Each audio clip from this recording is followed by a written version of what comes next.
याचे दोन इफेक्ट्स जातात, बरोबर. तर आता आपण बघूया की फायनान्शियल स्टेटमेंट्स मध्ये आपण हे कसं दाखवणार. तर आपल्याला बॅलन्स शीट दिलेला आहे मागच्या वर्षीचा आणि रिसीट्स अँड पेमेंट अकाउंट दिलेला आहे करंट इयरचा. आपल्याला माहिती आहे नॉन प्रॉफिट ऑर्गनायझेशनचं ज्यावेळेस आपण अकाउंटिंग करतो त्यावेळेस 3 फायनान्शियल स्टेटमेंट्स बनवावे लागतात. एक तर receipt and payment account, income and expenditure account आणि बॅलन्स शीट. ओके, तर आपण इन्कम अँड एक्सपेंडिचर अकाउंट आणि बॅलन्स शीट मध्ये त्याचे कसे इफेक्ट्स देणार ते आपण बघूया. तुम्हाला फॉर्मॅट माहिती आहे इन्कम अँड एक्सपेंडिचर आणि बॅलन्स शीटचा. मी एक टेम्पररी अकाउंट बनवते इथे, ज्याने तुम्हाला कळेल की याची डेबिट साइड आणि क्रेडिट साइडला कोणते इफेक्ट जातात. आपल्याला माहिती आहे ही एक्सपेंडिचर साइड आहे आणि ही इन्कम साइड. हे आहे income and expenditure account. Income and expenditure अकाउंटच्या खाली आपण लिहित असतो फॉर द इयर एंडेड. यामध्ये पूर्ण इयरची अकाउंटिंग होत असते. 31 मार्च 2019 हे आपलं काय आहे इयर एंड आहे. म्हणजे आपल्याला ट्रान्झॅक्शन्स रेकॉर्ड करायचे आहे 1 एप्रिल 2018 ते 31 मार्च 2019. बॅलन्स शीट पण आपण त्या डेटचं बनवणार. ज्यावेळेस आपलं इयर संपतं तर इयरच्या लास्ट डेला आपण बॅलन्स शीट करतो. Balance sheet as on 31 March 2019 ही असते लायबिलिटी साइड, ही असते asset side. Liabilities and assets.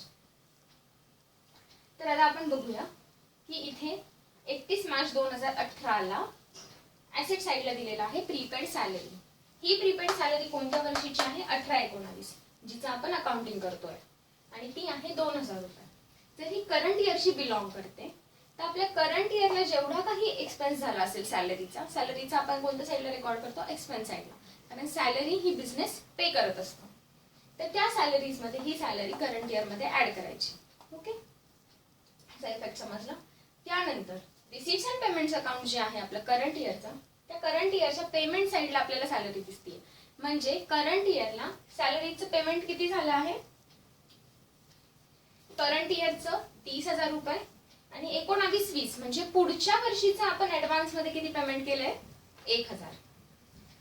हे जे पुढच्या वर्षीचं पेमेंट दिसतंय याला आपण म्हणणार प्रीपेड एक्सपेन्स. आपण आधीच 1,000 रुपये पे करून ठेवले, याला म्हणणार आपण प्रीपेड एक्सपेन्स. आणि हा चालू वर्षीचा खर्च आहे 18-19चा 30,000, त्याला आपण करंट इयरचा एक्सपेन्स म्हणून ट्रीट करणार एक्सपेंडिचर साइडला. आणि ऍडजस्टमेंटचे आपण दोन इफेक्ट देणार. आधी आपण करंट इयरची सॅलरी रेकॉर्ड करू एक्सपेंडिचर साइडला. ओके, आपण इथे काय म्हणणार टू सॅलरी. करंट इयरची सॅलरी किती आहे 30,000, ती आपण इनर कॉलमला लिहू, कारण आपल्याला माहिती सॅलरीवर ऍडजस्टमेंट आहे. त्यानंतर मी तुम्हाला सांगितलं मागच्या वर्षीच्या बुक्स मध्ये जी ऍसेट दिसती आहे ती ऍक्च्युअली एक्सपेन्स तो कधीचा होता 18-19चा, पण तो मागच्या वर्षीच पे केला त्यामुळे ती काय दिसत होती आपल्याला मागच्या वर्षी सॅलरी पेड इन ऍडव्हान्स. पण आता ती करंट इयर मध्ये आपण हा एक्सपेन्स काय घेणार आपल्या सॅलरीत ऍड करून घेणार. 2000 ची सॅलरी आपण लास्ट इयरला पे केलेली, त्याला आपण म्हणणार ऍड प्रीपेड सॅलरी लास्ट इयरची. या सॅलरीला आपण म्हणणार salary paid during the year 17-18.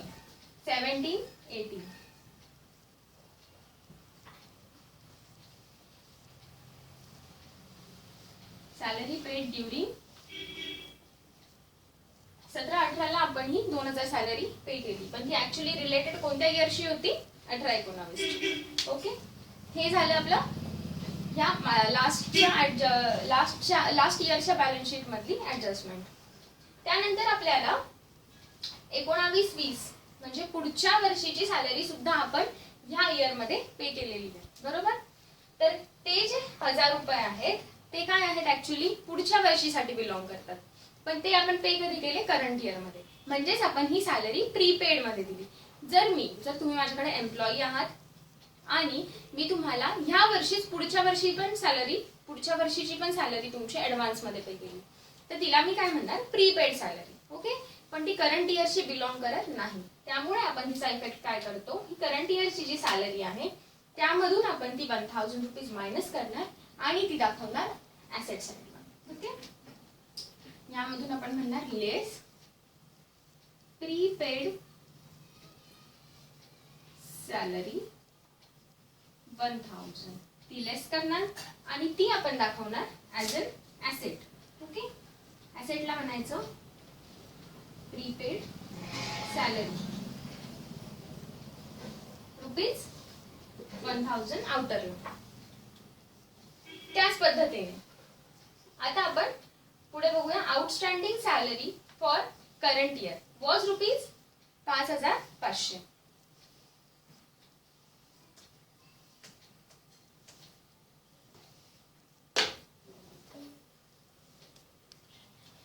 तर आपण हा जो इफेक्ट दिला प्रीपेड सॅलरीचा तो आपण इथे देणार नाही, कारण आहे ना आपल्याला माहिती आहे की आपण जे आयटम्स आपल्याला अकाउंट्स मध्ये दिलेले असतात आपण दोन इफेक्ट कशाचे देतो, फक्त जे ऍडजस्टमेंट असतात त्याचे. तर ही सिंपल जी ह्याच्यात आपण सॅलरी ऍड केली, सॅलरीच्या पेमेंट मध्ये आपण सॅलरी ऍड केली, तो एक इफेक्ट झाला. त्याचा दुसरा इफेक्ट सिम्पली आपण फक्त कुठे देणार, प्रीपेड सॅलरीमध्ये. जर आपण इथे पण दिला असता तर त्याचे 3 इफेक्ट झाले असते. बरोबर, तर इथे आहे 1000 चा इफेक्ट, तो आपण सिंपल कुठे दाखवणार, ऍसेट म्हणून. आणि त्यानंतर आता उरतो ऍडजस्टमेंटचा इफेक्ट. तर आउटस्टँडिंग सॅलरी फॉर करंट इयरची आउटस्टँडिंग सॅलरी अजून किती करायची बाकी आहे पे, 5500. तर ती अजून आपल्याला पे करायची आहे आणि ती करंट इयरची पण आहे. तर ती आपण ही जी सॅलरी आहे आपली एक्सपेंडिचर साइडची, आपल्याला माहिती आहे रिसीट अँड पेमेंट अकाउंट मध्ये ही का नसेल दिसत, कारण रिसीट अँड पेमेंट अकाउंट मध्ये ऍक्च्युअली जी सॅलरी पे केली ती आपण दाखवतो, पण ही आउटस्टँडिंग आहे त्यामुळे ही फक्त एक्सपेन्स म्हणून दिसेल. इथे आपण करणार add outstanding salary for current year. Okay, आणि ती करंट इयरची सॅलरी किती आहे, 5500. हे आपण इथे ऍड करणार आणि ती अजून आउटस्टँडिंग आहे म्हणून तिचा दुसरा इफेक्ट आपण दाखवणार liability side of a balance sheet as an outstanding salary. आउटरला 5500. सिंपल बॅलन्स शीटला असे दोन इफेक्ट दिसतील आणि एक्सपेंडिचर साइडला या सगळ्या अमाउंट्सची टोटल आपण कुठे लिहिणार, आउटरला 30,000 आणि 2,000 32,000, 32,000 आणि 5,000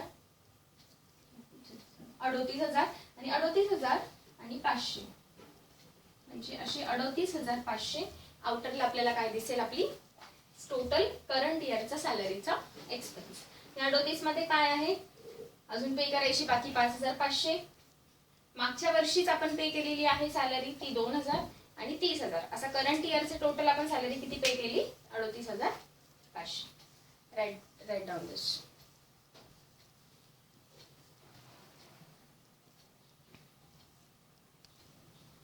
आता आपण स्क्रीनवर जो प्रॉब्लेम येईल आपल्या तो कॉपी करायचा आहे नोटबुक मध्ये.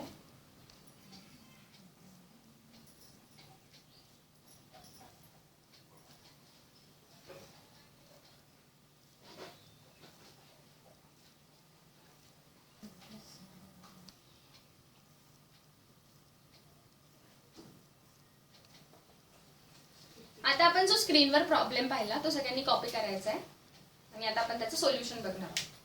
तर प्रॉब्लेम आहे prepare income and expenditure account only. आता आपल्याला यामध्ये काय बनवायचं, फक्त income and expenditure.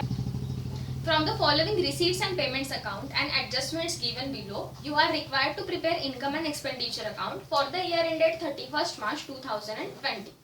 Year end दिला आहे आपल्याला 31st March 2020.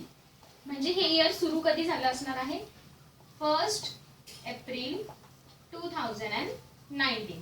हा आहे आपला या प्रॉब्लेम मधला अकाउंटिंग इयर, बरोबर, ऑफ 12 मंथ्स. पुढे दिलंय of Veena cultural association Satara. ऑर्गनायझेशनचं नाव काय आहे आपल्या नॉन प्रॉफिट ऑर्गनायझेशनचं, वीणा कल्चरल असोसिएशन सातारा. आता याचं रिसीट्स अँड पेमेंट्स अकाउंट दिलंय आपल्याला खाली. आता आपण ते बघून घेऊ एकदा. रिसीट साईडला पहिला आयटम आहे to balance brought down, cash in hand आणि कॅश ॲट बँक. आपल्याला माहिती आहे हा बॅलन्स कुठला असतो, ओपनिंग बॅलन्स. तो आपण receipt and payment account tally केल्यानंतर जो क्लोजिंग बॅलन्स होतो तो आपण कुठे दाखवतो, बॅलन्स शीटच्या ॲसेट साईडला. त्यानंतर आहे टू सबस्क्रिप्शन. ऍक्च्युअल रिसीट्स आपल्याला पूर्ण इयरमध्ये किती झालेली आहे सबस्क्रिप्शनची, त्याची अमाऊंट दिलेली आहे. तर आपल्याला माहिती आहे हे वर्ष कोणतं आहे, 19-20, म्हणजे 19-20चं जे सबस्क्रिप्शन असेल ते असेल आपलं करंट इयरचं. त्याच्या आधीचं वर्ष कोणतं असेल, 18-19, आणि त्याच्यानंतरचं असेल 20-21. ओके, ही जी अमाऊंट असेल ती करंट इयरची, ही असेल ती प्रिव्हियस इयरची म्हणजेच लास्ट इयरची, आणि ही असेल ती नेक्स्ट इयरची अमाऊंट. पुढे आहे टू डोनेशन, आणि जनरल डोनेशन आहे त्यामुळे आपण ते कुठे दाखवणार, इन्कम एक्सपेंडिचरला. पुढे आहे एंट्रान्स फी, त्याच्यानंतर आहे इंटरेस्ट ऑन फिक्स्ड डिपॉझिट, पुढे आहे पिकनिक रिसिट्स. ह्या सगळ्या रिसिट्स आहेत. रिसिट्स म्हणजे ह्यानुसार आपल्याला पैसे आलेले आहेत, त्यामुळे हे आपण एक तर इन्कम साईडला दाखवणार किंवा बॅलन्स शीटच्या लॅबिलिटी साईडला दाखवणार. त्याचप्रमाणे आपण जे जे पेमेंट्स केलेले आहेत, तर ते पेमेंट कशासाठी करतो आपण, ज्यावेळेस आपण एखादा खर्च करतो त्यासाठी आपण पेमेंट करतो. म्हणजे पेमेंट्सचे जे आयटम आहेत ते आपले एक तर एक्सपेंडिचर साईडला येतील किंवा बॅलन्स शीटच्या ॲसेट साईडला येतील. जर लॉंग टर्म एक्सपेंडिचर असेल तर ते बॅलन्स शीटच्या ॲसेट साईडला येईल. तर अशा पद्धतीने आता आपण direct income and expenditure account तयार करू. तर आता आपण बघणार आहोत income and expenditure account. Okay, आपलं वरती हेडिंग येईल की in the books of Veena cultural association Satara. खाली एक income and expenditure account for the year ended 31 March 2020. त्यानंतर आपण आता ऍडजस्टमेंट बघू, कोणत्या कोणत्या आयटम्सवर ऍडजस्टमेंट आहे हे आपण मार्कआउट करणार आणि त्यानंतर आपण एक एक आयटम ट्रान्सफर करणार. पहिली ऍडजस्टमेंट आहे आउटस्टँडिंग रेंट, तर रेंटवर ऍडजस्टमेंट आहे. त्यानंतर सेकंड ऍडजस्टमेंट आहे 60% एंट्रान्स फी शुड बी कॅपिटलाइज्ड, तर एंट्रान्स फीवर पण ऍडजस्टमेंट आहे. आउटस्टँडिंग सबस्क्रिप्शन आणि प्रीपेड इन्शुरन्स, म्हणजे इन्शुरन्स, रेंट, सबस्क्रिप्शन आणि एंट्रान्स फीज या 4 आयटम्सवर आपल्याला काय आहेत, ऍडजस्टमेंट आहेत. बाकीचे जे आयटम आहेत ते रिसीट अँड पेमेंटच्या अकॉर्डिंगली आपण इन्कम आणि एक्सपेंडिचर साईडला ट्रान्सफर करणार. ही साईड असते डेबिट साईड, तिलाच आपण म्हणतो एक्सपेंडिचर साईड. या साईडला आपण सगळे खर्च लिहिणार, अमाऊंट रुपीज.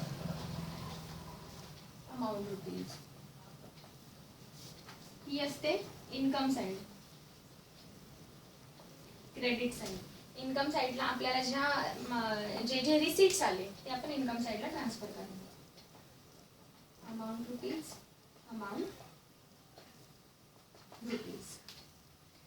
पहिला आयटम आहे आपला बॅलन्स ब्रॉड डाऊन, कॅश आणि बँकचा. तर आपल्याला माहिती आहे ओपनिंग बॅलन्स जरी असला तर ओपनिंग बॅलन्स हा मागच्या वर्षीच्या क्लोजिंग बॅलन्स वरून आलेला असतो. रिसीट अँड पेमेंट अकाउंट हे काय आहे, कॅश बुक टाईप आहे, त्यामुळे तिथे आपल्याला ओपनिंग बॅलन्स कॅशचा आणि क्लोजिंग बॅलन्स तो आपण इन्कम आणि एक्सपेंडिचरला दाखवत नाही, कारण तो ओपनिंग बॅलन्स आहे. पुढचा आयटम आहे टू सबस्क्रिप्शन्स. आता सबस्क्रिप्शन हे आपल्याला रिसीट झाली म्हणजे आलेलं आहे, तर ते आपलं काय आहे, इन्कम आहे, त्यामुळे आपण इन्कम साईडला दाखवणार बाय सबस्क्रिप्शन. ओके, तर आपण इन्कम अँड एक्सपेंडिचर अकाउंट मध्ये फक्त त्या चालू वर्षीचेच फक्त खर्च काय करत असतो, आपण रेकॉर्ड करत असतो. तर हे जे सबस्क्रिप्शन आहे आपण करंट इयरची जी अमाऊंट आहे ती आपण आधी लिहून घेऊ. आणि करंट इयर आपला आहे 19-20, त्याची अमाऊंट आहे 1 लाख रुपये. ते 1 लाख रुपये मी आधी इनर कॉलमला लिहिते, त्यानंतर आपण त्याच्यावरच्या ऍडजस्टमेंट्स करू. जर इयर 20 आणि 21 म्हणजे पुढच्या वर्षीचं सबस्क्रिप्शन दिलेलं आहे तर ते काय होईल, सबस्क्रिप्शन रिसीव्ड इन ऍडव्हान्स, आणि त्याचा इफेक्ट आपण बॅलन्स शीटला दाखवत असतो. बरोबर, इन्कम अँड एक्सपेंडिचर अकाउंटमध्ये त्याचा इफेक्ट येणार नाही. त्याचप्रमाणे 18-19 मागच्या वर्षीचं जर सबस्क्रिप्शन आपल्याला या वर्षी कलेक्ट झालं तर त्याचा इफेक्ट आपण मागच्या वर्षीला आउटस्टँडिंग दाखवला असेल आणि करंट इयरला ते आपल्याला रिसीव्ह झालं.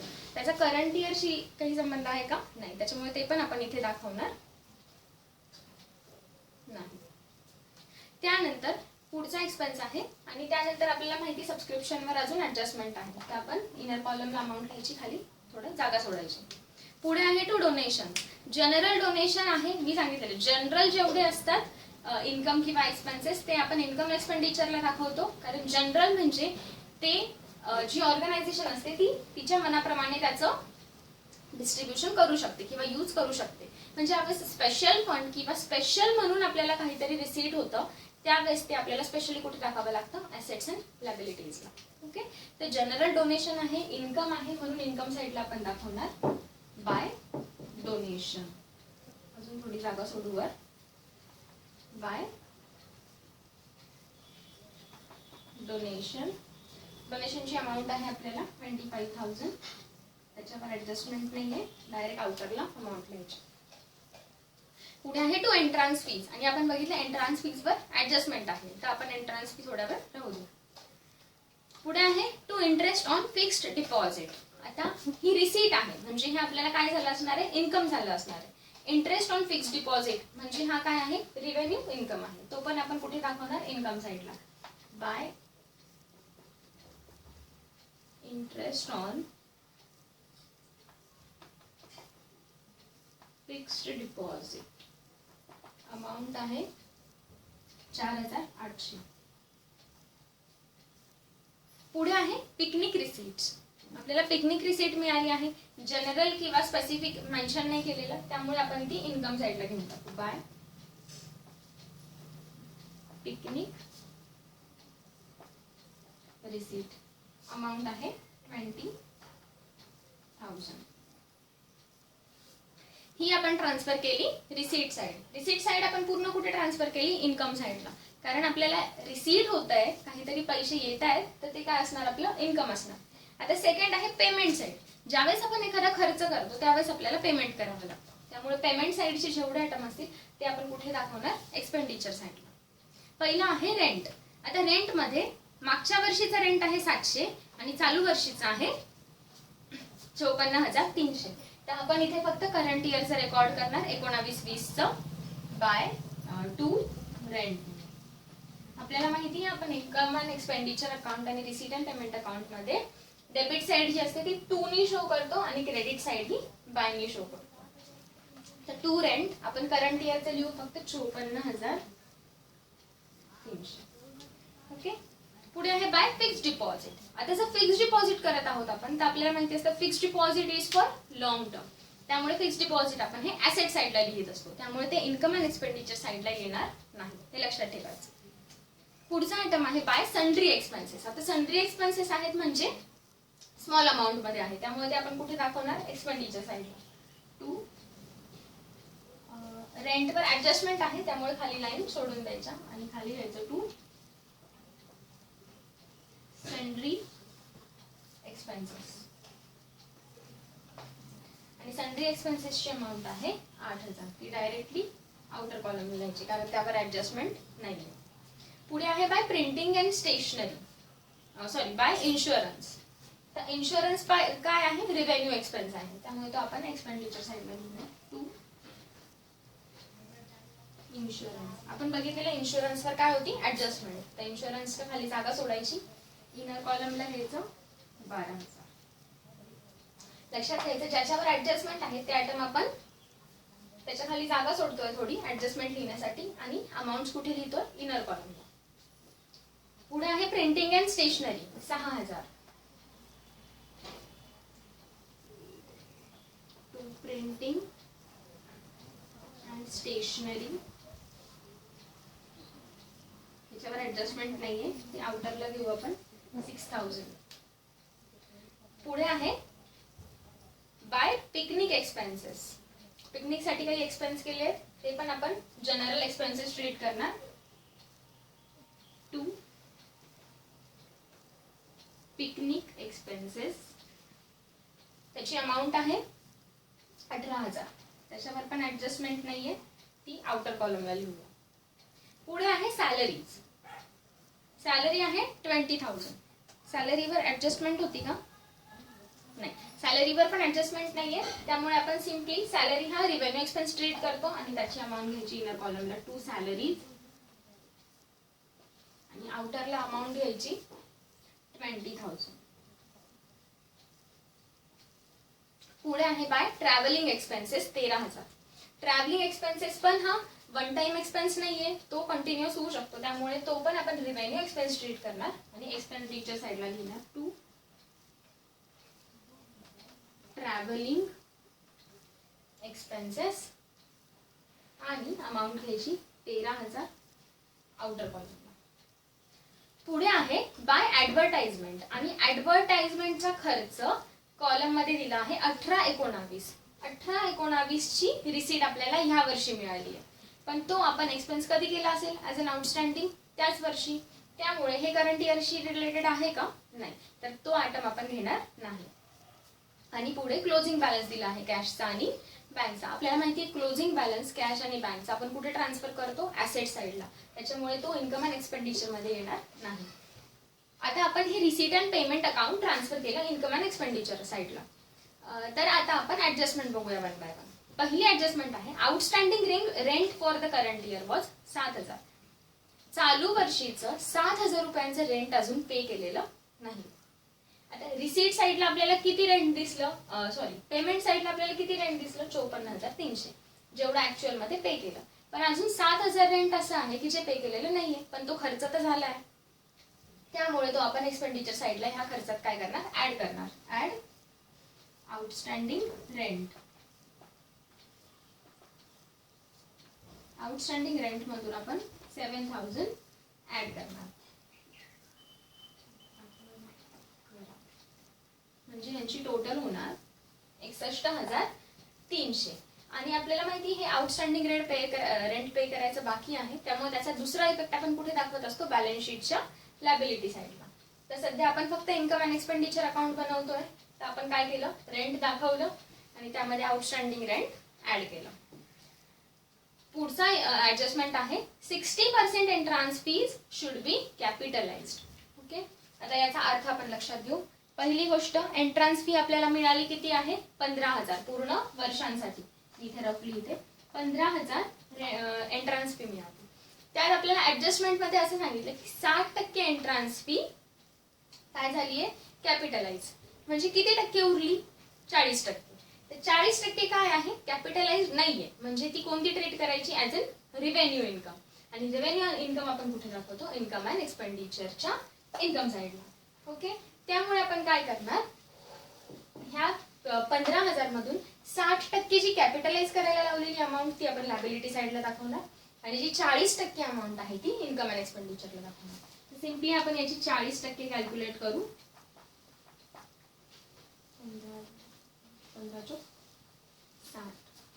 6,000 ची जी अमाऊंट आहे 40% ती आपण कुठे दाखवणार, इन्कम अँड एक्सपेंडिचरला बाय एंट्रान्स फी. आउटरला 6,000. आणि याचा दुसरा इफेक्ट कुठे जाईल ऍडजस्टमेंटचा, जी 60% अमाऊंट असेल ती आपण कॅपिटलाइज केली, त्यामुळे ती आपण बॅलन्स शीटच्या लायबिलिटी साईडला दाखवणार. हे लक्षात आलं. काय केलं, एंट्रान्स फी टोटल होती 15,000. त्यात आपल्या ऍडजस्टमेंट मध्ये सांगितलं की 60% एंट्रान्स फी कॅपिटलाइज झाली, पण आपण बनवतो इन्कम अँड एक्सपेंडिचर अकाउंट फक्त, आणि त्यामध्ये आपण फक्त रिव्हेन्यू इन्कम ऍड करतो. तर जी 40% एंट्रान्स फी उरत होती ती आपण रिव्हेन्यू इन्कम ट्रीट करून कुठे दाखवली, एंट्रान्स फी इन्कम साईड.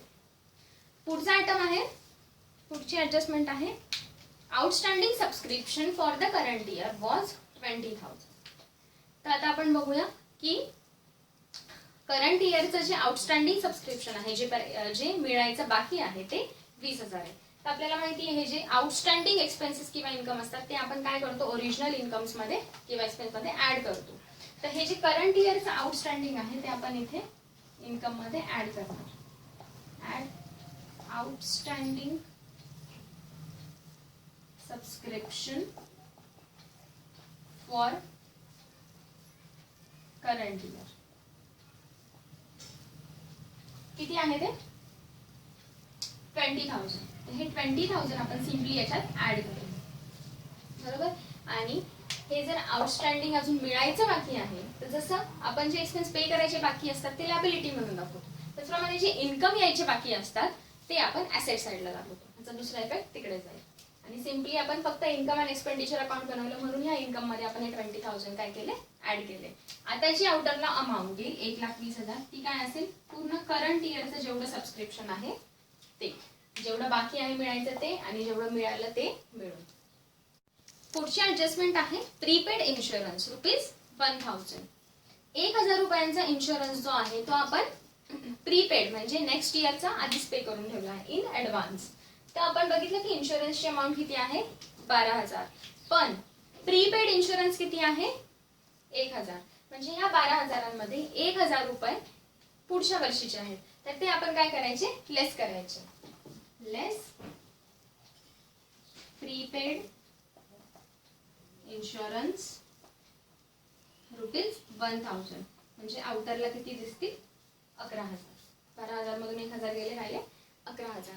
अशा पद्धतीने आपण सगळ्या ऍडजस्टमेंटचे इफेक्ट दिले. किती दिले, एक दिले, कारण सेकंड इफेक्ट साठी आपण बॅलन्स शीट नाही बनवलं. आपण फक्त काय बनवलंय, इन्कम अँड एक्सपेंडिचर अकाउंट मध्ये काय इफेक्ट दिसतील पूर्ण अकाउंटचे ते बघितले.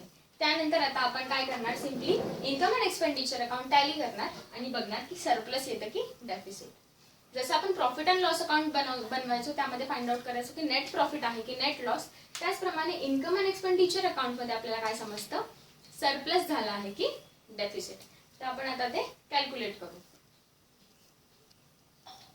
आता आपण टोटल घेऊ 1,20,000 प्लस 25,000 1,45,000 1,45,000 प्लस 4,000 1,49,800 प्लस 20,000 1,69,800 1,69,800 प्लस 6,000 9 आणि 6 15 1,75,800 1,75,800 आपली इकडची टोटल आलेली आहे 1,75,800. आता आपण डेबिट साइडची टोटल करू. 61,300 प्लस 8,000 8 आणि 1 9 69,300 टोटल याची इकडे किती आहेत 300 पुढे 1 8 आणि 1 9 10 6 16 19 20 21 22 23 24 25 काय 24 25 26 27 2 6 आणि 2 8 आणि 1 9.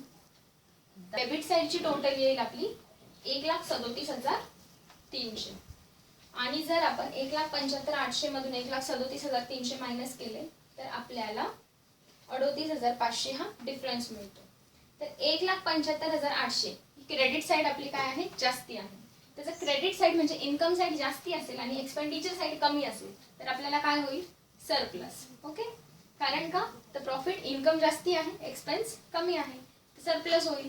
जर इन्कम कमी असता पण एक्सपेन्सेस जास्ती असतात तर लॉसच्या कंडिशन मध्ये आपण त्याला काय म्हणतो, डेफिसिट. इथे आपल्याला सरप्लस झालंय, इकडचा साइड कमी आहे त्यामुळे डिफरन्स आपण इथे लिहिणार. इथे आपण शो करणार तो टू सरप्लस. सरप्लस आहे 38,500 आणि आपली क्रेडिट साइड जास्ती आहे त्यामुळे त्या साइडची टोटल आपण काय करणार, बॅलन्सिंग फिगर म्हणून दोन्ही साइडला लिहिणार 1,75,800. ज्यावेळेस आपण ही बॅलन्सिंग फिगर लिहित असतो ती आपल्या नोटबुकच्या सेम लाईनला आली पाहिजे. ओके, एक बॅलन्सिंग फिगर इथे एक बॅलन्सिंग फिगर वरती असं चालत नाही. अकाउंटिंगचे जे रूल्स असतात त्यानुसार आपली जी ही बॅलन्सिंगची फिगर असते ती दोन्ही साइडची वन लाईन मध्ये राहायची आणि ती आहे 1,75,800. हे पण दोन्ही साइडला घेऊ.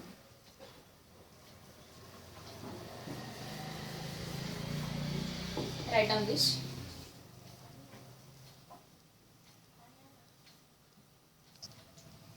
आता यानंतर आपण बुक मधला जो 7th नंबरचा प्रॉब्लेम आहे आपला तो डायरेक्टली बघणार आहोत. तो तुमच्या स्क्रीनवर डिस्प्ले होईल. सगळ्यांनी प्रॉब्लेम कॉपी करायचा.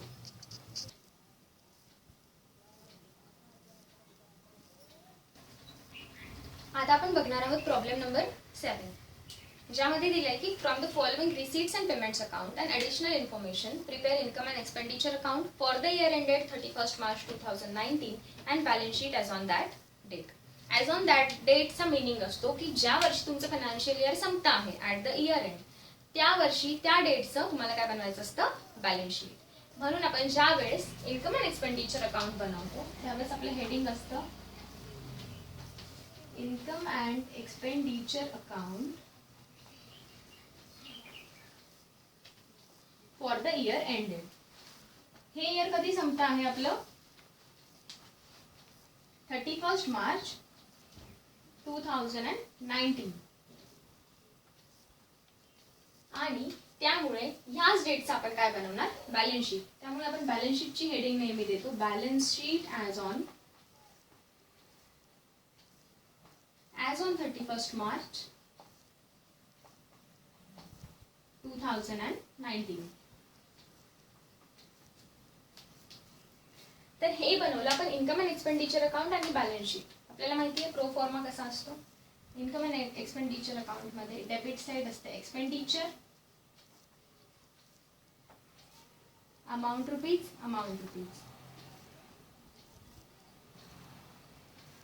आणि क्रेडिट साइड असते इन्कम साइड इन्कम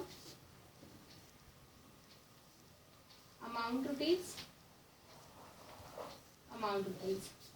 त्याचप्रमाणे बॅलन्स शीट मध्ये पहिले असते लायबिलिटी साइड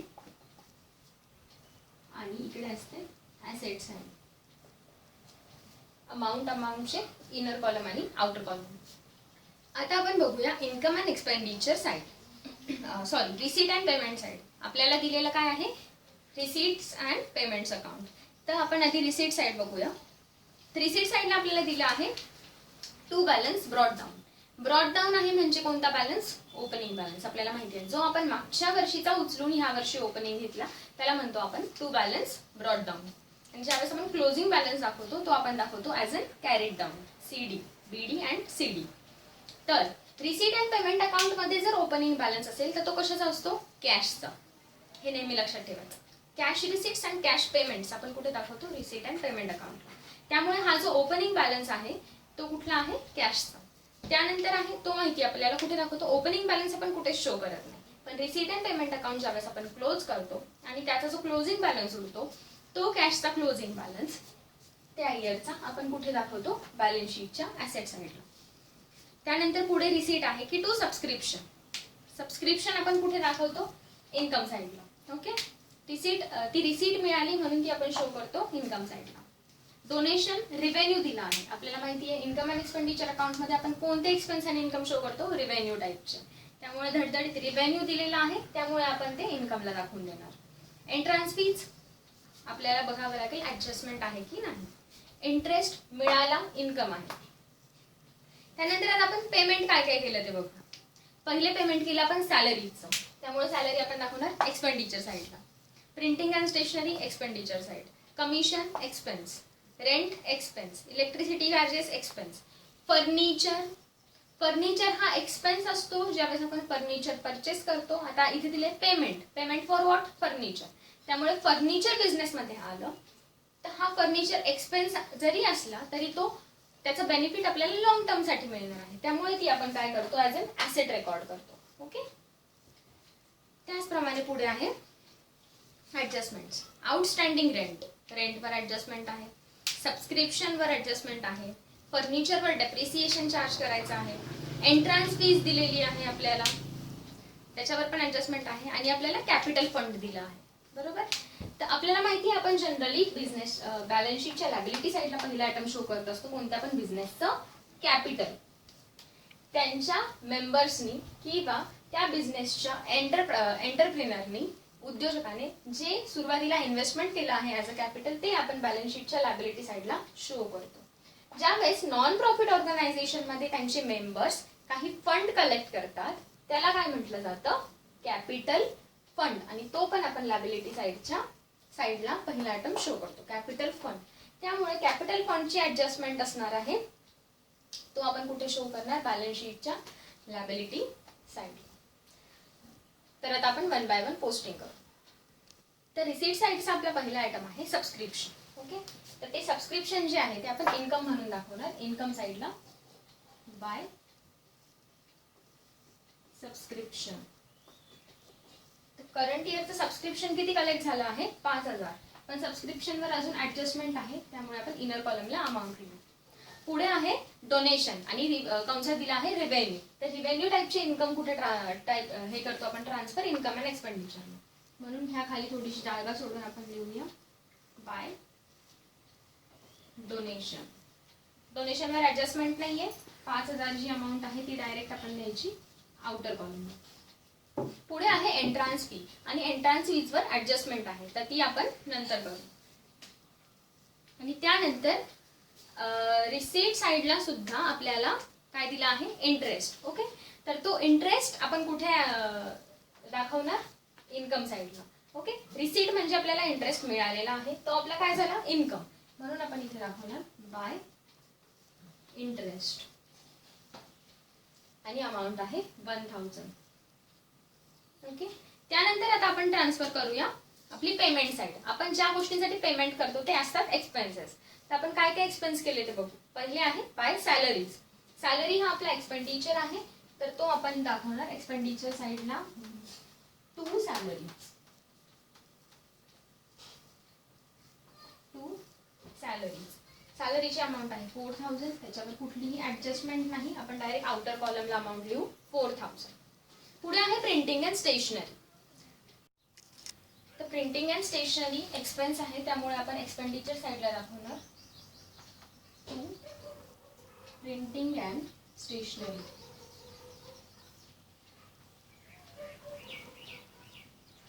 प्रिंटिंग अँड स्टेशनरीची अमाऊंट आहे 1,000. त्याच्यावर ऍडजस्टमेंट नाहीये त्यामुळे तो आपण आउटर कॉलमला लिहिणार. पुढचा आयटम आहे कमिशन. ज्यावेळेस कमिशन पेमेंट साईडला दाखवलं जातं त्यावेळेस आपण कमिशन पे करतो पुढच्या पार्टीला. बिझनेस पे करतो आणि तो आपण एक्सपेन्स म्हणून ट्रीट करतो. त्यामुळे आपण कमिशन पण दाखवणार एक्सपेंडिचर साईडला टू कमिशन. कमिशनची अमाऊंट आहे ₹500. त्याच्यावर पण ऍडजस्टमेंट नाहीये आपण ती आउटर कॉलमला दाखवणार. पुढे आहे रेंट. आपण बघितले की रेंटवर ऍडजस्टमेंट आहे. ज्यावेळेस रेंट पेमेंट साईडला दाखवलंय तर रेंट हा एक्सपेन्स आहे आणि तो आपण पे करतो आहे रेंट. त्यामुळे रेंट सुद्धा कुठे येईल एक्सपेंडिचर साईडला टू रेंट. रेंटवर ऍडजस्टमेंट आहे त्यामुळे आपण रेंटची जी अमाऊंट आहे 2,000 ती इनर कॉलमला घेणार. पुढे आहे इलेक्ट्रिसिटी चार्जेस. इलेक्ट्रिसिटी चार्जेस पण काय आहे नॉमिनल एक्सपेन्स म्हणजे रेव्हेन्यू एक्सपेन्स. त्यामुळे आपण तो पण इन्कम अँड एक्सपेंडिचरच्या एक्सपेंडिचर साईडला दाखवणार. रेंट खाली जागा सोडायची ऍडजस्टमेंटसाठी आणि पुढे घ्यायचं टू इलेक्ट्रिसिटी चार्जेस. त्याची अमाऊंट आहे 1,500. त्याच्यावर ऍडजस्टमेंट नाहीये. डायरेक्ट आउटर कॉलमला अमाऊंट घ्यायची. पुढे आहे फर्निचर. ज्यावेळेस आपण फर्निचरसाठी पेमेंट करतोय आपल्याला माहिती आहे फर्निचर परचेस करणं बिझनेसची रेग्युलर ऍक्टिव्हिटी नसते. ती वन टाइम एक्सपेन्स आहे. त्यामुळे फर्निचर हे आपण जनरली काय ट्रीट करतो ऍसेट ट्रीट करतो आणि फर्निचरची अमाऊंट आपण ऍसेट साईडला लिहितो. पेमेंट ज्यावेळेस आपण फर्निचरसाठी करतो म्हणजे आपण फर्निचर परचेस केलं. ओके, त्यामुळे फर्निचर आपण दाखवणार ऍसेट साईडला आणि फर्निचरवर आपल्याला ऍडजस्टमेंट असते डेप्रिसिएशनची. त्यामुळे आपण फर्निचरची अमाऊंट इनर कॉलमला लिहिणार. ऍसेटला आपण बाय आणि टू लावत नाही. डायरेक्ट ऍसेटचं नाव लिहायचं फर्निचर. ऍडजस्टमेंट आहे म्हणून इनर कॉलमला अमाऊंट घ्यायची ₹8,000. त्यानंतर आहे बाय बॅलन्स कॅरीड डाऊन. आपल्याला माहिती आहे रिसीट अँड पेमेंटचा जो क्लोजिंग बॅलन्स असतो तो ऍक्च्युअली असतो कॅश अकाउंटचा क्लोजिंग बॅलन्स. ओके, म्हणजे ज्यावेळेस आपण रिसीट्स अँड पेमेंट्स बघतो तर कॅशचा ओपनिंग बॅलन्स रिसीट साईडला. त्यानंतर आपल्याला सगळे आलेले पैसे आणि त्यातून आपण सगळे केलेले पेमेंट्स आणि पेमेंट्स झाल्यानंतर जो क्लोजिंग बॅलन्स होतो ती कॅश आपल्या बिझनेसमध्ये ऍट द इयर एंड 31 मार्चला अवेलेबल असते असा अर्थ होतो. त्यामुळे हा जो क्लोजिंग बॅलन्स आहे कॅशचा तो आपण ऍसेट म्हणून कुठे दाखवतो बॅलन्स शीटच्या ऍसेट साईडला. त्यामुळे हा जो क्लोजिंग बॅलन्स आहे बाय बॅलन्स कॅरीड डाऊन ₹1,000 तो आपण बॅलन्स शीटच्या ऍसेट साईडला दाखवणार कॅश. कॅश इन हँड पण म्हणू शकतो आणि आउटरला त्याचा क्लोजिंग बॅलन्स लिहायचा ₹1,000. त्यानंतर आपण एक एक ऍडजस्टमेंट बघू. आपल्याला माहिती आहे ऍडजस्टमेंटचे आपण नेहमी किती इफेक्ट्स देतो 2.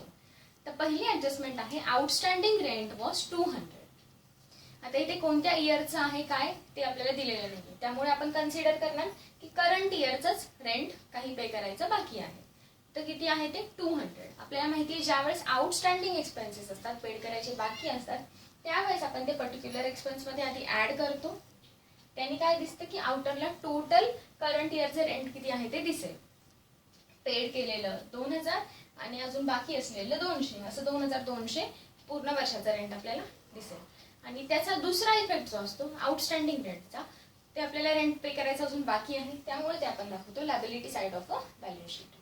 आउटस्टँडिंग रेंटचा पहिला इफेक्ट द्यायचा add to rent, add outstanding rent amount 200, आउटरला येईल 2200.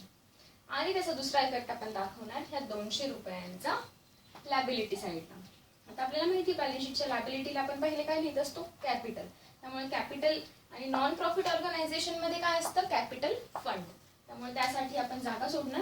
आणि आपल्याला माहिती कॅपिटल फंड मध्ये आपण इथे इन्कम अँड एक्सपेंडिचरला सरप्लस झालं किंवा डेफिसिट झालं ते इथे ॲडलेस करतो. त्यामुळे इथे आधी जागा सोडायची आणि खाली लिहायचं आउटस्टँडिंग रेंट. ही काय आहे आपली लायबिलिटी. किती आहे आउटस्टँडिंग रेंट, आउटरला लिहायचे 200 पे करायचे बाकी आहे. त्यानंतर सेकंड ऍडजस्टमेंट आहे subscription includes 1000 as a subscription received in advance. Okay, सबस्क्रिप्शनची आपल्याला जी अमाऊंट दिलेली आहे वरती इन्कम रिसीट साईडला, तर आपल्याला सबस्क्रिप्शन दिलेलं आहे 5000 रुपीज, जे आपण इन्कम साईडला घेतलं. पण त्या इन्कम मध्ये आपल्याला खाली ऍडजस्टमेंट मध्ये म्हटलंय की 1000 रुपये सबस्क्रिप्शन रिसीव्ड इन ॲडव्हान्स आहेत, म्हणजे नेक्स्ट इयरचं सबस्क्रिप्शन आधी झालेलं आहे. तर आपल्याला माहिती आहे जे सबस्क्रिप्शन रिसीव्ड इन ॲडव्हान्स असतं ते आपण लायबिलिटी साईडला दाखवत असतो. ओके, त्यामुळे आपल्याला ह्या सबस्क्रिप्शन मधून ती अमाऊंट मायनस करावी लागेल. किती आहे ती 1000. तर आपण ह्यातून लेस करणार, लेस सबस्क्रिप्शन किंवा फक्त less received in advance, received in advance. हे 1000 आपल्याला काय करायचे, इथून लेस करायचे आणि त्याचा इफेक्ट कुठे दाखवायचा, लायबिलिटी साईडला. करेक्ट इफेक्ट काय आहे, सबस्क्रिप्शन रिसीव्ड इन ॲडव्हान्स, कारण हे नेक्स्ट इयरशी बिलॉंग करतं, त्यामुळे हे करंट इयर मध्ये आपण दाखवणार नाही. त्याचप्रमाणे ह्याचे दोन इफेक्ट झाले. आता आपण ह्याची अमाऊंट लिहायची आउटर कॉलमला 1000. त्याचप्रमाणे पुढे म्हटलंय की subscription outstanding for current year was 500. 500 रुपये सबस्क्रिप्शन जे आहे ते आउटस्टँडिंग आहे, म्हणजे ते करंट इयरशी बिलॉंग करतं, पण ते अजून आपल्याला ऍक्च्युअल मध्ये मिळालेलं नाही, ते अजून आउटस्टँडिंग आहे. पण ते करंट इयरचं आहे 500, त्यामुळे आपण करंट इयरचे जे 5000 सबस्क्रिप्शन मिळालेलं आहे ऑलरेडी, त्यामध्ये आपण ते पण ऍड करणार. ओके, तर 500 रुपये ऍड करायचे as a outstanding subscription. Outstanding subscription 500. तर 5000 मधून 1000 गेले तर ऍक्च्युअल करंट इयरचं आहे 4000 आलेलं, आणि त्यात अजून 500 म्हणजे 4500 हे आपल्याला काय दिसणार, टोटल करंट इयरचं सबस्क्रिप्शन. जे 5000 आपल्याला पूर्ण मिळाले त्यातून आपण ॲडव्हान्स मध्ये आपल्याला जे 1000 रुपये मिळाले होते ते लेस केले, आणि त्यामध्ये करंट इयरचं जे अजून मिळायचं बाकी आहे ते आपण 500 ऍड केलं. असे 4500 आपण नेट इफेक्ट दिला करंट इयरचा. आता ह्या 500चा सेकंड इफेक्ट कुठे जाईल, ॲसेट साईडला, कारण हे सबस्क्रिप्शन अजून आपल्याला यायचं बाकी आहे, म्हणून आपण ते ॲसेट साईडला शो करणार. ॲसेट साईडला म्हणायचं आउटस्टँडिंग सबस्क्रिप्शन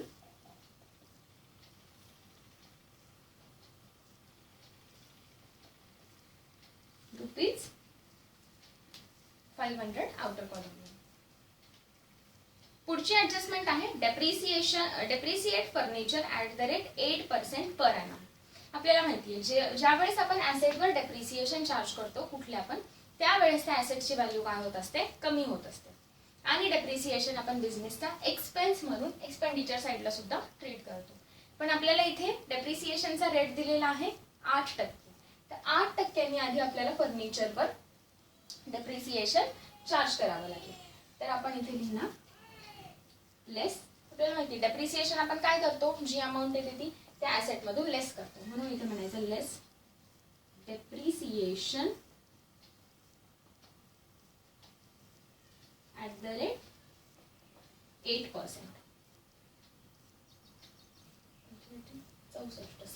640 रुपये आपल्याला 8% यावर डेप्रिसिएशन कॅल्क्युलेट होणार. कारण आपण बघितलं 10% अमाऊंट केली फर्निचरवर तर किती येते 800 रुपये, आणि जर 1% अमाऊंट केली तर 80 रुपये, आणि 8% किती होईल मग 8×8 = 64. 640 रुपये आपलं काय होईल एका वर्षाचं डेप्रिसिएशन. ओके, तर हे 640 रुपये ॲज अ डेप्रिसिएशन आपल्याला फर्निचर अकाउंट मधून काय करावे लागतील, लेस करावे लागतील. आणि या 640चा दुसरा इफेक्ट आपण कुठे देत असतो, एक्सपेंडिचर साईडला ॲज अन एक्सपेन्स. ओके, तर आपण पहिला इफेक्ट दिला की 8000 मधून आपण हे 640 मायनस करणार, आणि असं दुसरा इफेक्ट देणार आपण इन्कम अँड एक्सपेंडिचर अकाउंटच्या एक्सपेंडिचर साईडला टू डेप्रिसिएशन, आणि अमाऊंट आहे 640. आता 8000 मधून जर 600 गेले तर उरतात 7400, आणि 7400 मधून जर 40 गेले तर उरतात 7360 रुपये. तर ॲसेटची नेट व्हॅल्यू फर्निचरची किती राहील आउटर कॉलमला 7360 रुपये. आणि डेप्रिसिएशनचा आपण दुसरा इफेक्ट दिला एक्सपेंडिचर म्हणून टू डेप्रिसिएशन. पुढची ऍडजस्टमेंट आहे 50% एंट्रान्स फी शुड बी कॅपिटलाइज्ड. आपण ऍडजस्टमेंट आधी केलेली की 50% एंट्रान्स फीज काय करायची आपल्याला कॅपिटलाइज्ड. ज्यावेळेस आपण कोणताही इन्कम हा कॅपिटलाइज करतो तर त्याचा इफेक्ट आपल्याला द्यावा लागतो बॅलन्स शीटला, कारण बॅलन्स शीटला आपण सगळे कॅपिटल आयटम्स दाखवतो, कॅपिटल इन्कम, कॅपिटल एक्सपेंडिचर. आणि इन्कम अँड एक्सपेंडिचर अकाउंट मध्ये कोणते आयटम दाखवतो, रिव्हेन्यू टाईपचे. ज्यावेळेस आपल्याला एंट्रान्स फी ही काय आहे आपली रिसीट आहे, बिझनेसमध्ये आपल्याला पैसे येणार आहेत एंट्रान्स फी मधून, तर त्यापैकी 50% आपल्याला काय करायला हवी कॅपिटलाइज्ड, म्हणजे 50%चा इफेक्ट आपण दाखवणार बॅलन्स शीटला, आणि जी उरलेली 50% आहे ती आपण रिव्हेन्यू इन्कम म्हणून ट्रीट करणार आणि तिचा इफेक्ट दाखवणार इन्कम अँड एक्सपेंडिचर. तर टोटल आपण बघूया, आपल्याला एंट्रान्स फीज दिलेली 4000 रुपये. आता सिंपल आहे, 4000च्या 50% किती येतील 2000. तर 50% इफेक्ट आपण 50% इकडे दाखवणार, 50% बॅलन्स शीटला. तर 2000 रुपये आपण दाखवणार बॅलन्स शीटला. एंट्रान्स फीज काय आहे आपलं इन्कम आहे. ज्यावेळेस आपल्याला कॅपिटल नेचरचं इन्कम होतं त्यावेळेस ते आपण दाखवतो लॅबिलिटी साईडला. लॅबिलिटी साईडला आपण आधी कॅपिटल फंड दाखवणार आणि त्यामध्ये ऍड करणार एंट्रान्स फी कॅपिटलाइज. आपण इथे लिहून ठेवू. पहिला आयटम असतो कॅपिटल फंड, त्याचा जो ओपनिंग बॅलन्स असेल जो गिवन असेल पुढे तो आपण देणार आणि त्यामध्ये ऍड करणार ही एंट्रान्स फी.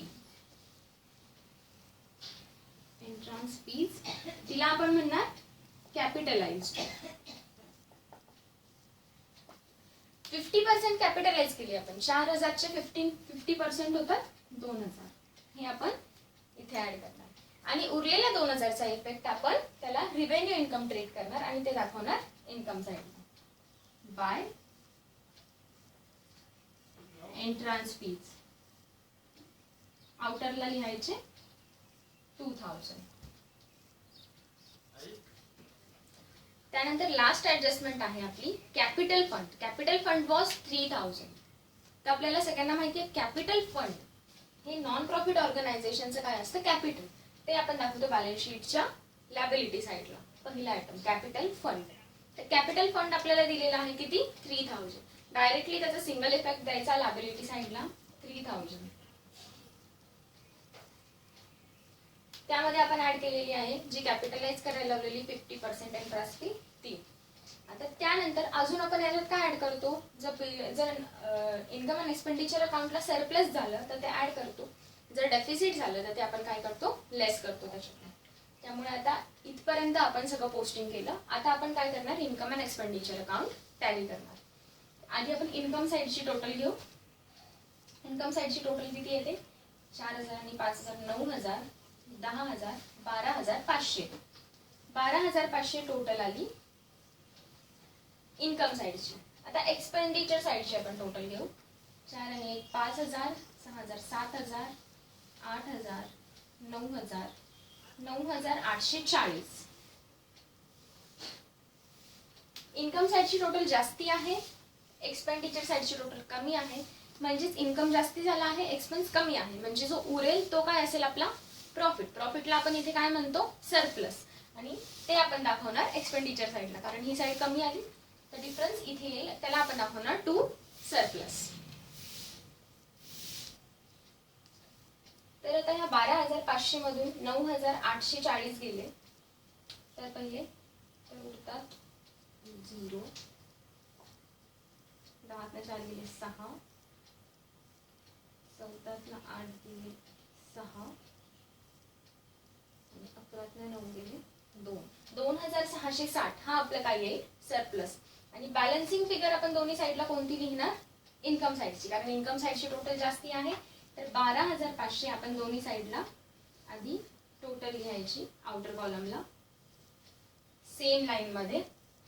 12,500, 12,500, 12,500. आणि आपण सरप्लस दाखवणार एक्सपेंडिचर साईडला टू सरप्लस. दोघांमधला डिफरन्स होता 2,660. हे आलं आपलं सरप्लस. सरप्लस असं आपण काय म्हणू शकतो, excess of income over expenditure.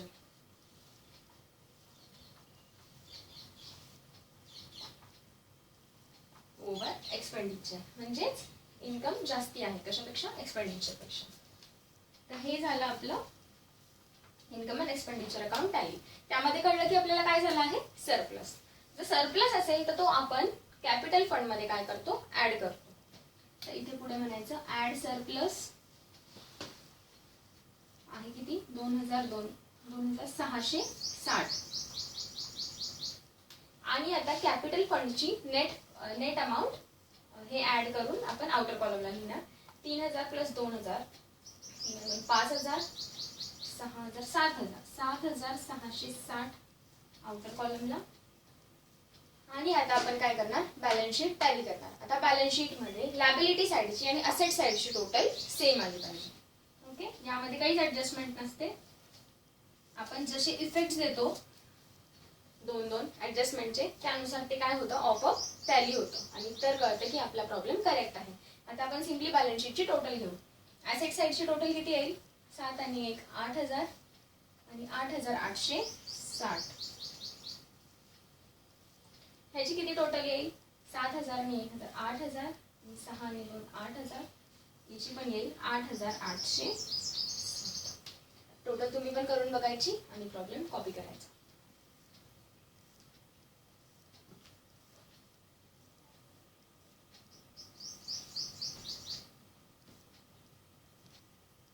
आता आपण एक नेक्स्ट प्रॉब्लेम बघणार आहोत नॉट फॉर प्रॉफिट ऑर्गनायझेशनचा, की ज्यामध्ये आपल्याला ओपनिंग बॅलन्स शीट दिलेला असेल आणि त्यावरून आपल्याला ओपनिंग बॅलन्स शीट वरून क्लोजिंग बॅलन्स शीट आणि इन्कम अँड एक्सपेंडिचर अकाउंट बनवायचा आहे.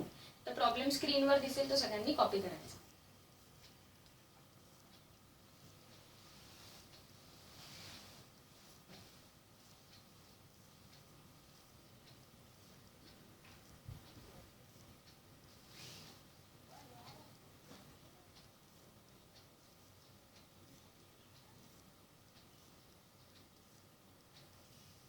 आता आपण बघणार आहोत 11th नंबरचा प्रॉब्लेम.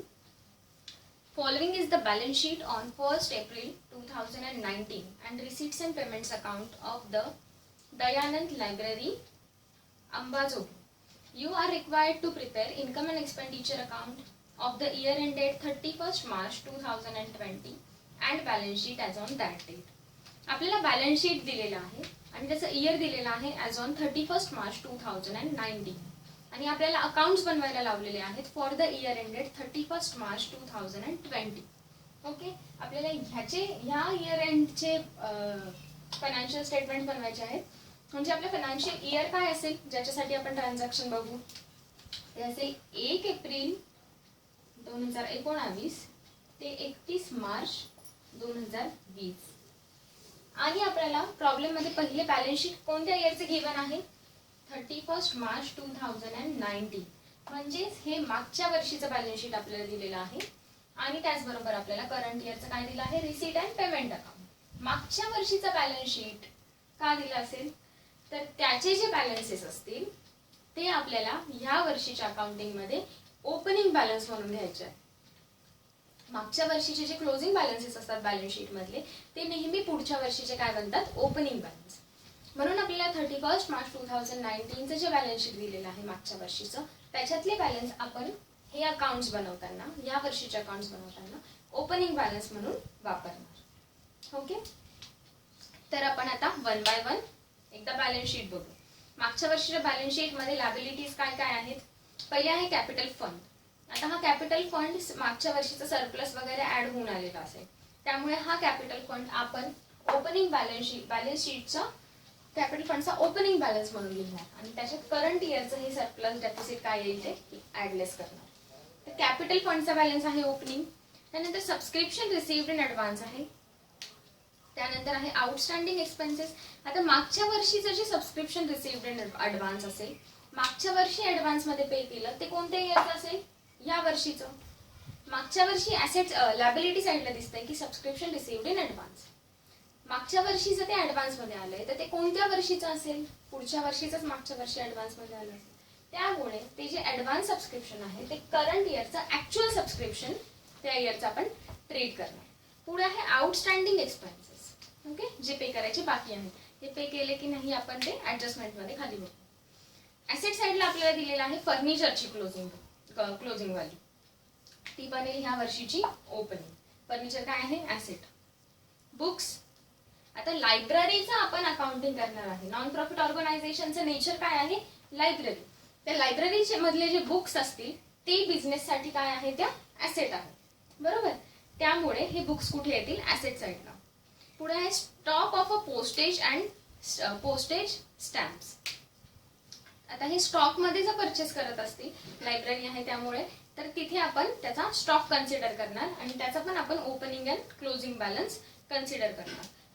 हा जो क्लोजिंग बॅलन्स आहे लास्ट इयरचा स्टॉकचा, तो ह्या वर्षीचा आपला काय बनेल, ओपनिंग बॅलन्स ऑफ स्टॉक. पुढे आहे इन्व्हेस्टमेंट इन सिक्युरिटीज. ती इन्व्हेस्टमेंट्स पण कुठे दाखवणार आपण, असेट साईडला. Cash in hand, cash at bank. आपल्याला माहिती cash in hand, cash at बँकचा जो ओपनिंग बॅलन्स असतो तो आपण कुठे दाखवतो, रिसीट अँड पेमेंटच्या डेबिट साईडला ॲज अन ओपनिंग बॅलन्स. हे आहे आपल्याला लास्ट इयरचं बॅलन्स शीट. त्यानंतर आता आपण बघूया रिसीट अँड पेमेंट अकाउंट जे दिलं आहे करंट इयरचं. तर करंट इयर म्हणजे ह्या चालू वर्षी आपण काय काय आपल्याला रिसीट झाल्या आणि आपण कशा कशाचं पेमेंट केलं. पहिले आहे to balance brought down, cash and bank. आता बघा तुम्ही इथे लक्ष दिलं तर आपल्याला मागच्या वर्षीचं जे बॅलन्स शीट दिलंय त्याचा क्लोजिंग बॅलन्स जो आहे कॅश आणि बँकचा तो 7,000 आणि 40,000 आहे. तोच आपल्या रिसीट अँड पेमेंट अकाउंटच्या रिसीट साईडला दिसतोय की टू बॅलन्स ब्रॉट डाऊन. तर आपण बघितलेलं की रिसीट अँड पेमेंट अकाउंट हे एक प्रकारचं रिअल अकाउंट आहे आणि तिथे आपण कॅशचे ट्रान्झॅक्शन्स रेकॉर्ड करतो. तर ओपनिंग बॅलन्स हा कॅशचा जशाच्या तसा मागच्या बॅलन्स शीटचा जो क्लोजिंग आहे तशाच्या तसा तो काय घेतला आपण, ओपनिंग बॅलन्स म्हणून घेतला. त्याच पद्धतीने आपण आता बाकीचे पण घेणार. पुढची रिसीट आहे टू मेंबर्स सबस्क्रिप्शन. आता हे जे सबस्क्रिप्शन रिसीट दिलेलं आहे आपल्याला ते किती आहे, 1,80,000. आणि इथे आपल्याला प्रिस्क्राईब नाही केलं हे ऍक्च्युअली मागच्या वर्षीचं, पुढच्या वर्षीचं की करंट इयरचं. पण आपल्याला टोटल ह्या वर्षी सबस्क्रिप्शन किती गोळा झालं, 1,80,000. पुढे आहे एंट्रान्स फी 30,000. पुढे आहे सेल ऑफ ओल्ड न्यूजपेपर. आता काही न्यूजपेपर सेल केले असतील त्याचे आपल्याला किती आले, 2,000. ती पण काय आपली रेव्हेन्यू रिसीट. पुढे आहे हायर ऑफ लेक्चर हॉल. जो ऑर्गनायझेशनचा किंवा ह्या फर्मचा जो काही लेक्चर हॉल असेल तो जर रेंटनी दिला तर त्याचं हायर कलेक्ट केलंय. हायर म्हणजे पण काय, रेंट. ते कलेक्ट केलं आहे, त्याचं इन्कम आहे 10,000. टू इंटरेस्ट ऑन सिक्युरिटीज जे आपण इन्व्हेस्टमेंट केलंय त्याच्यावर आपल्याला इंटरेस्ट मिळाला. To life membership fee. Life members fee आपण बघितलेलं ही वन टाइम इन्कम असतं, ते कंटिन्युअसली नसतं. त्यामुळे आपण त्याला काय ट्रीट करतो, कॅपिटल रिसीट, आणि ती आपण लायबिलिटी साईडला दाखवतो. ही झाली आपली रिसीट साईड. आता पेमेंट्स कसले कसले केले आपण ड्युरिंग द इयर ते बघूया. Bye salaries 24,000. सॅलरी किती पे केली आपण, 24,000. पुढे आहे परचेस ऑफ पोस्टेज स्टॅम्प्स. हे ड्युरिंग द इयर आपण पोस्टेज स्टॅम्प्स किती कलेक्ट केले, 1,500. पण आपल्याला माहिती आहे काही बॅलन्स शीट मध्ये सुद्धा काही पोस्टेज स्टॅम्पचा स्टॉक होता आपल्या मागच्या वर्षी, तर तो आपण काय ट्रीट करणार, ओपनिंग स्टॉक. त्यामध्ये हे परचेसेस जे आहे ते ऍड करणार आणि जर आपल्याला काही क्लोजिंग स्टॉक दिला असेल तर तो त्यामधून लेस करणार. तर आपल्याला आउटर कॉलमला काय मिळेल, ऍक्च्युअली आपण during the year purchase stamps किती वापरले, किती खर्च केला पोस्टेज स्टॅम्प्सवर. पुढे आहे बाय बुक्स. काही बुक्स परचेस केले आपण 1/10 ला. ओके, तर बुक्स ही आपण ऍसेट ट्रीट करतो आणि आपल्याला माहिती ऍसेटवर आपण डेप्रिसिएशन चार्ज करतो. जर आपल्याला बुक्सवर काही डेप्रिसिएशन चार्ज करायचं असेल तर त्यावेळेस आपल्याला ही तारीख लागेल, कारण आपल्याला माहिती आपण जेव्हापासून परचेस करतो त्यापासून ते आपलं जे इयर एंड संपतं तिथपर्यंत आपण डेप्रिसिएशन हे चार्ज करत असतो. पुढे आहे बाय आउटस्टँडिंग एक्सपेन्सेस पेड. काही आउटस्टँडिंग एक्सपेन्स पे केले ते कुठे दाखवणार आपण, ते आउटस्टँडिंग होते तर ते मागच्या वर्षीशी रिलेटेड असतील तर त्याचा इफेक्ट करंट इयर मध्ये नाही येणार. By investments in fixed deposit. काही फिक्स्ड डिपॉझिट परचेस केलं आणि त्याच्यामध्ये इन्व्हेस्टमेंट केली तर ती आपली कॅपिटल रिसीट होईल, कॅपिटल एक्सपेंडिचर होईल आणि ते आपण ऍसेट साईडला दाखवणार. ओके, पुढे आहे फर्निचर. फर्निचर काही ॲडिशनल परचेस केलं, ऍसेट आहे, ऍसेट साईडला दाखवणार. प्रिंटिंग अँड स्टेशनरी हा रिव्हेन्यू एक्सपेन्स आहे, एक्सपेंडिचर साईडला दाखवणार. रेंट सुद्धा रिव्हेन्यू